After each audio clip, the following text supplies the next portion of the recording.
And sisters, good afternoon.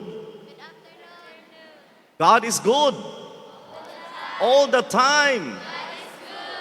My dear brothers and sisters, we always believe that God is good all the time. What makes God good? What do you think? Why we can say that God is good? Because God is always sustaining us. He's always caring for us. He's always nourishing us. And He's loving us. And as His way of caring and loving for us, He is feeding us. My dear brothers and sisters, in today's readings, we hear how Jesus or how God feeds the people. In the first reading, we hear the narrative account of the multiplication of bread. And this was done through Elisha the prophet.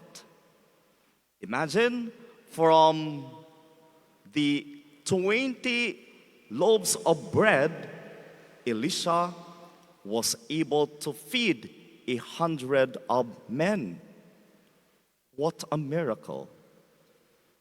In today's gospel, which is set side by side with today's first reading, we hear the narrative of the multiplication of bread by Jesus. Pila ka buok pan? 5 ka pan. And then, 2 lamang ka isda. Ug pila ka mga tao ang pakanon? 5,000 people, excluding women and children. Kung sa first reading, ato ang nadungog nga 20 ka pan alang sa 100 ka mga tao.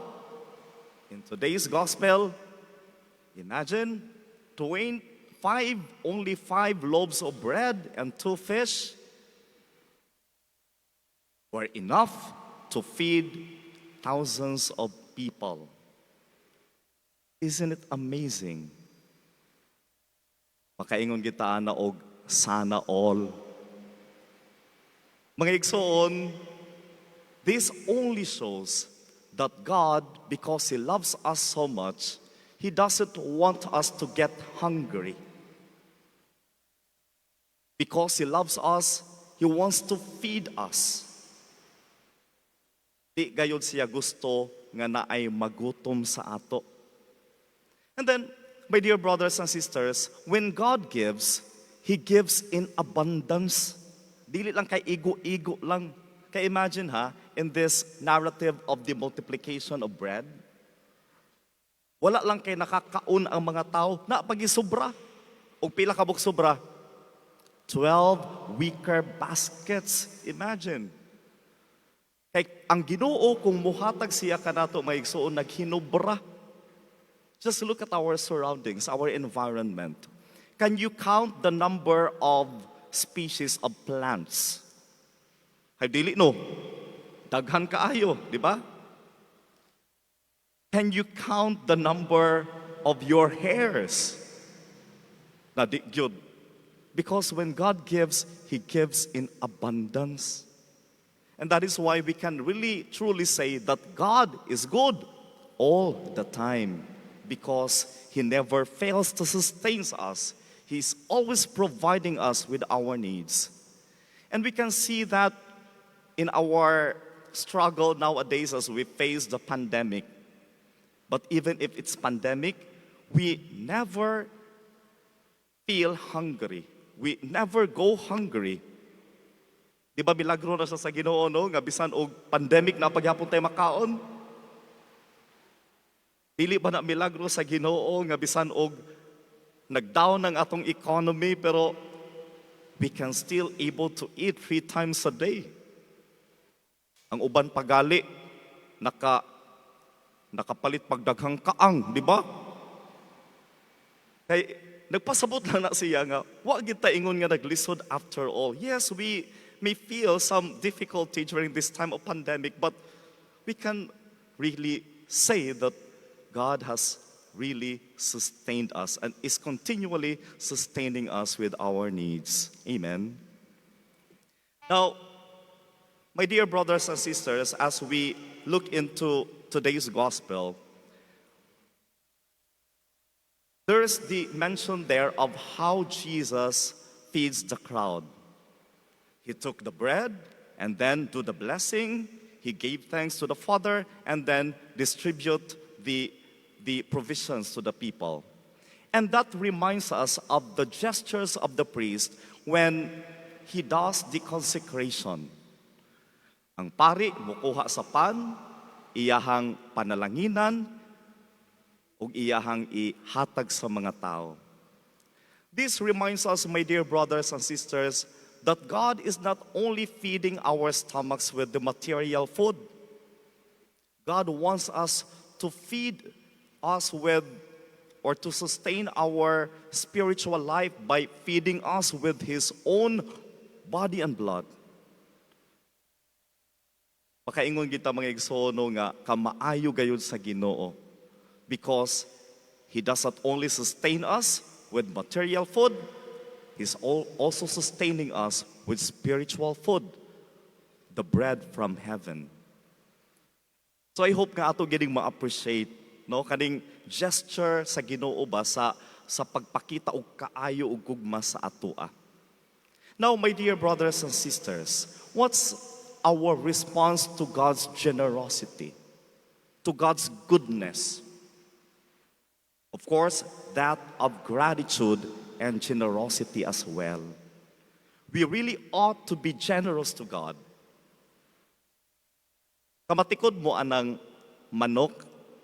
Di ba ang manok pag once nga mukaon siya, muinom siya og tubig, and then muhangad siya sa langit as if the chicken is thanking the Lord, no, for the gift of water that it has received. Ingunahan na po ang invitation sa ato that every time we partake the food in our table, we have to say a thanksgiving to the Lord for the food that we eat. Dili unta ta kana bitawng pagtan-aw sa mga pagkaon, labi nagbalik-balik bitawng pagkaon bitaw. Tanaw ta nga, uy, litson naman pud ning pagkaon, pakasana all maputana, no? Bisan og ginamos na og bulad ang ato ang sudan. Pasalamat kita, Lord. Salamat aning bulad. Salamat aning ginamos. Kalamian ang ginamos og ang bulad, di ba? So we have to imbibe this virtue of being grateful for all the gifts that we receive from God. And then secondly, my dear brothers and sisters, we ought to be generous as well to others. Ngano man nga nakahimo magmilagro ang Ginoo, ngano man nga nakapakaon man siya sa libuan ka mga tao, because somebody donated something. Sa gospel ato karon, ang bida kaning bata nga lalaki nga nag-share sa iyang blessing, nag-share sa iyang provision ngadto sa mga apostoles. And then sa first reading, we hear a man who donated this 5 barley loaves of bread ngadto kang Elisha. This teaches us a lesson, my dear brothers and sisters, that God can only make miracles for us when we also do our part. When we share something, God does not make miracles out of nothing.